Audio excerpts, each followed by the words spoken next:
मैत्री, आम्ही तरुण मुलांना कधीच कुठल्याच बाबतीत विरोध करत नाही ग. कुठलीच जोर जबरदस्ती नसते आमची मुलांना. माझ्या लहानपणी ना कुठे होता मिक्सर वगैरे काही. आईने तर मला सगळं पाटावर वरवंट्यावर सगळं शिकवलं होतं, वाटण घाटण सगळं. पण नंतर मिक्सर आला, मी शिकलेच की. नंतर माझ्या लहानपणी टीव्ही केबल वगैरे पण काही नव्हतं ना. ओव्हन होता फक्त. ओव्हनवर ऐकायचो आम्ही सगळी गाणी बिणी. काकू तुम्हाला रेडिओ म्हणायचंय का? हा तेच ते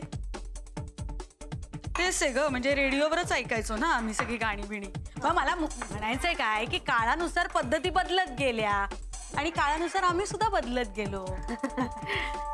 अगदी करेक्ट बोललाय तुम्ही काकू. वा. पण हे नेमकं कशाबद्दल होतं? मला कळतंय ग. काय हो काय? हे बघ, म्हणजे तेच ते, म्हणजे ते तुझं नवीन फॅड. फॅड? म्हणजे खरं मला असं म्हणायचं नव्हतं की नवीन फॅड वगैरे, पण तू त्या बाबतीत सिरियस आहेस हे मला माहितीये. तुला कसं कळलं? हा, सौमित्र बोलला असणार. सौमित्र पण ना ऐश्वर्यासारखं झालाय. हा सगळं असं बचकन सांगून टाकतो. नाही नाही, तो नाही बोलला मला. अगं, मुलांच्या मनात काय चाललंय पालकांना नाही का कळणार? अशी कुठली गोष्ट लपून राहते का पालकांपासून? क्या बात आहे का, क्या बात आहे. मला नाही फार आवडलंय. म्हणून माझं म्हणणं आहे की उलट हेच सगळ्यांनी करायला हवं. सगळ्यांनी? हो मग. हो काकू, अगं मग सुद्धा. नाही नाही, माझं काय वय आहे का? मला नाही झेपणार आहे. वय काय असतं काकू? Age is just a number. हे बघा, आता कसं आहे, आजच्या घडीला तुम्ही लग्नाच्या बंधनात अडकलेले आहात. बंधनच आहे काकू. तुमच्यावर खूप अन्याय होतोय. होतोय काकू, अन्याय होतोय. तुम्ही समजून घ्या. हीच वेळ समजण्याची. तुम्ही मोकळं व्हा. मोकळं व्हा. कसं वाटतंय आता? गार वाटतंय. वाटतंय की नाही? वाटतंय की नाही? गार गार वाटतंय ना? म्हणून तुम्ही काय केलं पाहिजे काकू? तुम्ही स्वतंत्र व्हायला पाहिजे. स्वतंत्र? येस. जे असं म्हणून कधी बाईला कुठलं स्वातंत्र्य मिळालंय का? शेवटी तिच्या नशिबाला जे भोगायचं असतं ते भोगावंच लागतं. हेच म्हणणं आहे माझं काकू. आपण का सहन करायचं? आपण पुरुषांच्या नजरा वाचवण्यासाठी आपण का म्हणून एखाद्या पुरुषाची गरज भासवून द्यायची? कारण हे बघ, त्यामध्ये बाईला एक सिक्युरिटी असते. काय घेऊन बसलाय तुम्ही? अहो काकू, कसं आहे, माझं म्हणणं तुम्ही नीट ऐकून घ्या. बघा, आमच्या टीचरांनी पण आम्हाला सांगितलेले की आपण दरवेळी असं म्हणतो की महिलांवर अन्याय होतोय, पण असं नुसतं म्हणून काय होणार आहे काकू? त्यासाठी आपल्याला प्रयत्न करायला लागणार आहेत. आमच्या टीचर बी हेच सांगतात. म्हणजे आपण काय म्हणतो की बाबा हा आपला बॉयफ्रेंड आहे, आपला हा नवरा आहे, असं म्हणतो आपण बाबा की तो आपल्याला सिक्युरिटी देईल. पण आपल्याला काय गॅरंटी आहे? आपला बॉयफ्रेंड, आपला नवरा आपल्याला सिक्युरिटी देईल याची आपल्याला काय गॅरंटी काकू? म्हणून जे काय करायचंय ते समजा आपण एकट्यानेच केलं पाहिजे.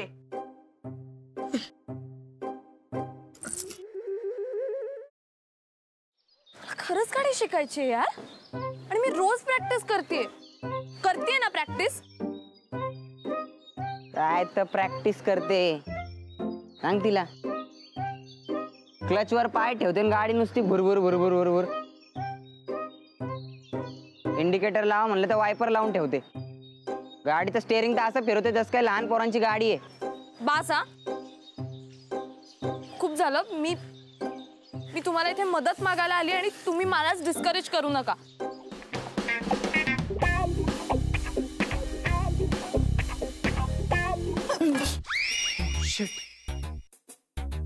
तू पण इथे लपलीयस? हो, मी काही पाल नाहीये भिंतीला चिकटून राहिला. What are you kidding me? अशा सिच्युएशनला तुला विनोद सुचू शकतो? कसं असतं ना, अशी सिच्युएशन आली की आपल्याला टेन्शन येतं आणि मग ते टेन्शन घालवण्यासाठी विनोद करणं चांगलं. What's it? नाईस.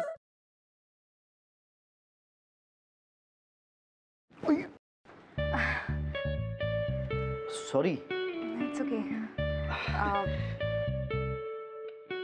हे एक धरलं? सोड.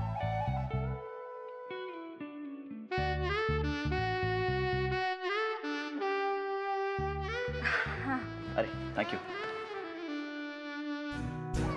अरे त्या दिवशी ना माझ्या फ्रेंडचा फोन आलेला आणि ती अचानक मला बोलायला लागली की तिला कॅम्पिंग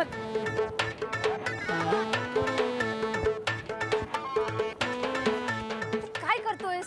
मी पळतोय. ह्याला पळणं नाही म्हणत, ह्याला जॉगिंग म्हणतात आणि ह्यांनी करून तुझी डेअरी कमी नाही होणार आहे. गपे, ह्याला पळणंच म्हणतात. मी असंच पळतो. तुला पळायचंय तर पळ. अरे पण तू का पळतोयस? अरे आपले मित्र आहेत ना, त्यांना विचारायचंय त्यांची युवागिरी काय आहे. वा, हो चल.